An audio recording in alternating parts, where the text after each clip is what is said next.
Good evening, everyone. It is Saturday night, January, 5th, maybe 6th, something like that. But work's going to start up again on Monday, and I'm looking forward to it, actually, because it's kind of boring to sit around the house in Alaska. Like, it's snowed a lot, but it's also rained a lot, and it's also iced a lot, and right now it's sort of intermediate snow-ice mix, and it's not really the greatest stuff to go out traveling in the weather to.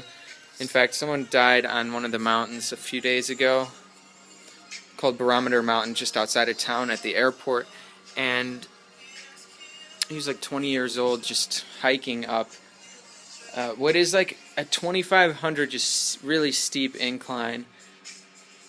It seriously looks like a shark tooth, the mountain does. A lot of the mountains out here look like shark teeth, but since we're on an island, they're not that much above sea level, because, starting point is really at sea level, and then they go up to, I think, like the tallest one's around 3,000 feet, but that's nothing to sneeze at, really. Like, when you consider the UK, some of the tallest mountains there are like 4,000 feet. I think Ben Nevis in Scotland is the tallest at like 4,400. I don't know. It's been a while since I've been there, though. I don't know if you'll be able to see anything if I show outside, but that's what it looks like. But I've been gathering some stuff to send to different people, like, for example, this card I'm going to send to my brother, along with a pin here of, pin of St. Herman. Wow. See that wiggle? That's out of control. I've got some sort of like fine motor. The more I concentrate on trying to do something, the more I shake. It's kind of awkward, really. Then there's also this sticker. My brother collects stickers and puts them on his case. This one is for the local pub. And if you look at the picture, this is actually pretty common scenery in the area. I also have a postcard and a bunch of smashed pennies, but some of the kids, I guess, must have taken them from me at school. And another postcard of St. Herman. Oh, I didn't explain. He's from the island. He's a saint of the area, who was canonized in like 1970 or something like that. But what else have I been doing here? As per Mortal Wombat's blog, I've been playing a lot of Civilization recently.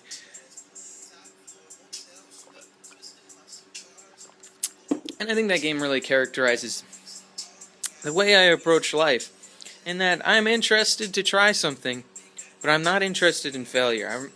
When I was a kid, my dad said, and it's the same now, is that I never really cared about winning, but I hate losing. I was always a sore loser.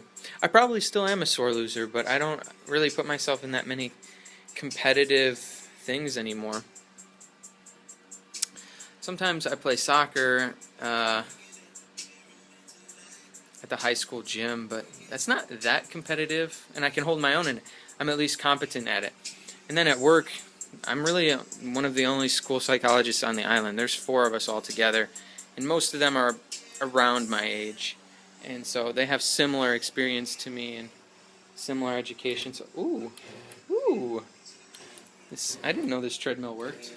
Or something. Well, it's making a noise like it does work. But in Civilization, I am not good at that game. And I did not even really make an effort to figure out the game mechanics before I really started playing it or investing a lot of time into it. I remember the tutorial I spent something like 8 hours on. It only goes for half an hour, but I was just tinkering around in it. And it's a strategy game, and so you really want to think about the way that you want to approach your civilization.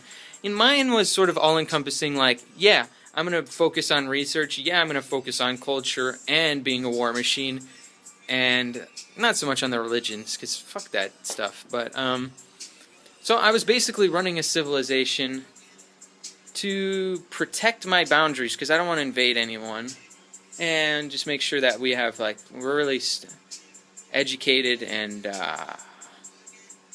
we have lots of cultural draw to it. See, what I don't realize is that I was building every city in my empire the same way. So instead of having like a place that focused on commerce, I would just make them all like, I'm going to try to make them all into Oxford or something like that. And that just does not make sense. And my empires always sucked. I would win the game on time expiration, so it would take me like 8 hours to do it.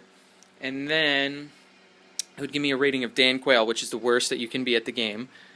And it wasn't until about 20 hours into gameplay that I actually decided to look into what the rules of the game actually were, what the symbols meant.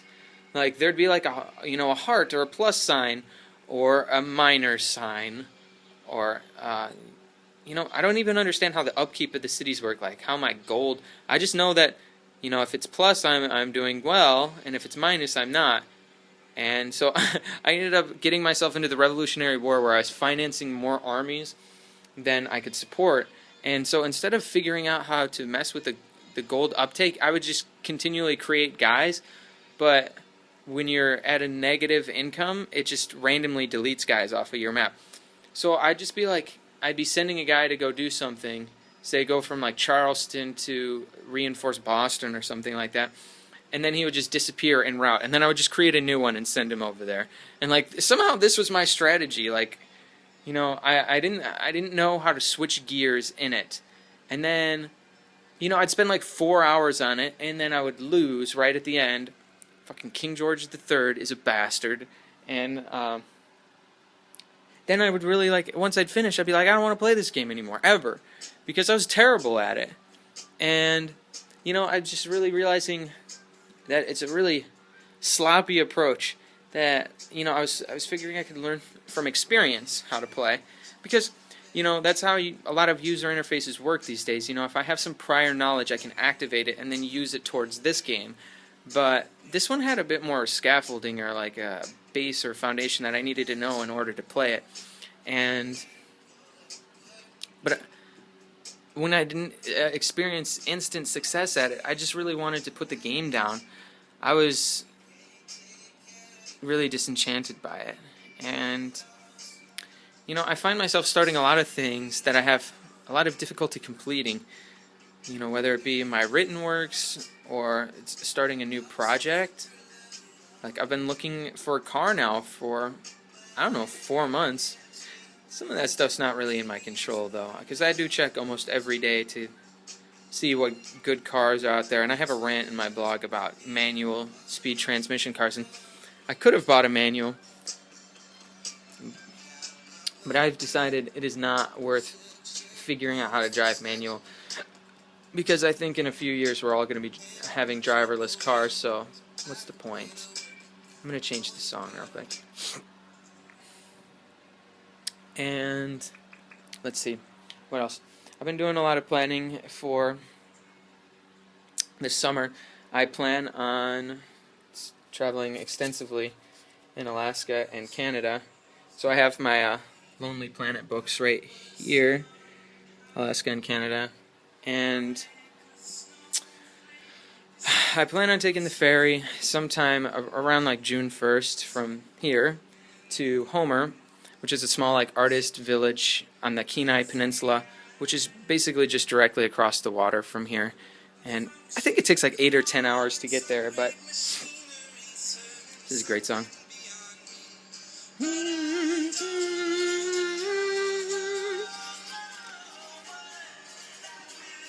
So, when I get there, though, I haven't decided yet if I'm going to bike to Anchorage. I have a nice bike that I haven't had a chance to use much of because it's too icy in the wintertime here. And then I also could hitchhike, which I don't know. I haven't done a ton of hitchhiking, actually. I mean, I've done ride shares, but actually my thumb to the pavement type of thing, no other way, not a lot of that. But I'm not really opposed to it. It's then there's also the train, and or a car. So those I could take the ferry with my car, but I don't have a car yet. So I guess this is where any really comes into play, my extroverted intuition, because I don't really have a problem just figuring it all out then. It's not a big deal. It's all going to get done. And because I don't have a lot of timelines, I plan on leaving this job at the end of the school year. And so I've basically allotted myself 4 months where I can basically travel wherever I want. Although that's only my self-imposed time limit, because that's just the summertime when I think the weather is going to be nicest in the areas that I want to visit. And once I get up to Anchorage, I don't really have a lot of plans. I want to go to all the museums that they have there. That's like my sort of blueprint when I get to a city is that I really want to see all the historical, cultural places and try all the local cuisine, and if they have like a music of that area or a drink or something like that. Also learn about the indigenous people of the area. And from there on out, I just try to get to the scenic places. And so Denali is maybe, 4 or 5 hours north of there, Denali National Park. And then also further north is Fairbanks. And I've already seen the northern lights since I've been up here, but they get them better up there. I'm sort of at the boundaries of the northern lights where I'm at right now. They have to be really strong in order to see them. And I don't know how much of it. I think Fairbanks is a likely chance of a bust. But I also want to travel into southeastern Alaska and take the Alaskan Highway down through Canada into the Yukon, Northwest Territories, Alberta, and British Columbia, and hit up the Rockies, the Canadian Rockies, which I've been told are a lot like Glacier National Park. And what else do I want to do? I'd like to visit Sylvie when I'm in either Edmonton or in British Columbia, or Vancouver, and really just take it at my own pace. And this is my basic blueprint for every traveling excursion I've ever done. And it's worked pretty well for me that, like, when I went to Mexico, I didn't speak more than a few phrases in Spanish. I didn't even have a guidebook. I would just talk to locals and talk to other travelers and figure out where I was going to go. And I think there's a sense of discovery when you do it like that. There's an anticipation, what's next. And you're just surprised and delighted by the things that you find. Because when you kind of read about it beforehand, you have an idea of the things that you want. Which, don't get me wrong, there's no problem with that. But to me, you lose some of that childlike excitement from just figuring it all out. Isn't that fun? But maybe that's just me. Well, I guess I'll just leave it there. And